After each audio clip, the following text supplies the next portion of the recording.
নমস্কার বন্ধুরা, নবদিগন্ত চ্যানেলের পক্ষ থেকে আপনাদের সকলকে জানাই স্বাগতম। তো বন্ধুরা, আজকে সকালে গুড মর্নিং জানিয়ে আপনাদের জন্য এখন আমি যে আপডেটটি দিতে চলেছি সেটি হচ্ছে স্কুল সার্ভিস কমিশনের যে 19 তারিখ 26,000 চাকরি বাতিল মামলা উঠতে চলেছে প্রধান বিচারপতির বেঞ্চে।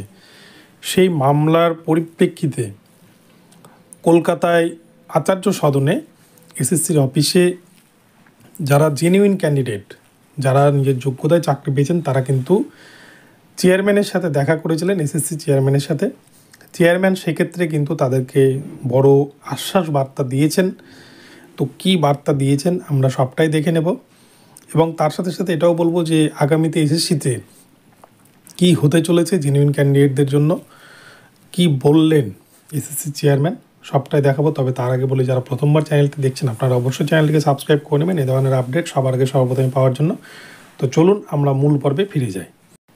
তো বন্ধুরা, আগামী বৃহস্পতিবার 19শে ডিসেম্বর 2024 তারিখ হয়তো একটা ঐতিহাসিক দিন হিসেবে চিহ্নিত হতে পারে কিন্তু গোটা ভারতবর্ষের ইতিহাসে সুপ্রিম কোর্টের এই জাজমেন্ট এবং তার আগাম বার্তা কিন্তু চারিদিকে আকাশে বাতাসে ছড়িয়ে পড়েছে বলা যেতে পারে। কেননা বিভিন্ন রাজনৈতিক মহলে যে রাজনৈতিক তরজা শুরু হয়েছে এবং এই মামলায় কি হতে পারে তার কিন্তু একটা আগাম আভাস পাওয়া গিয়েছে বলেই কিন্তু মনে করা যেতে পারে। কেননা আমরা কিন্তু নিউজ চ্যানেলগুলিতে দেখছি যে বিভিন্ন রাজনৈতিক নেতারা একই রকম আচরণ করছেন।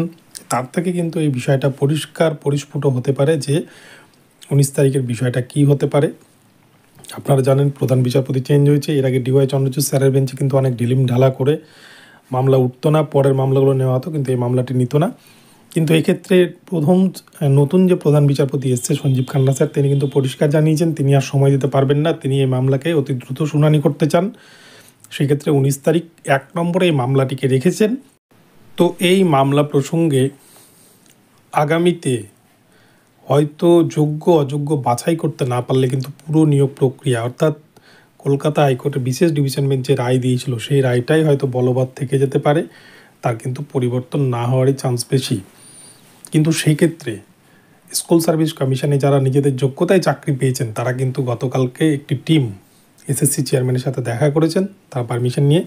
সেক্ষেত্রে এসএসসি চেয়ারম্যান আগের যে অবস্থানে ছিলেন সেখানেই কিন্তু তারা রয়ে গেছেন, অর্থাৎ কলকাতা হাইকোর্টে বিচারপতি দেবাংশু বসাক, বিচারপতি মোহাম্মদ সাব্বার রাশিদের ডিভিশন বেঞ্চে তারা যে বার্তা দিয়েছিলেন, তারা যে পরিসংখ্যান দিয়েছিলেন, এবারেও কিন্তু এসএসসি বোর্ড তারা কিন্তু তাদের জায়গায় অনড় রয়েছেন। তাদের কাছে কিন্তু যারা দুর্নীতি করে চাকরি পেয়েছে তাদের সংখ্যাটা খুবই নগণ্য।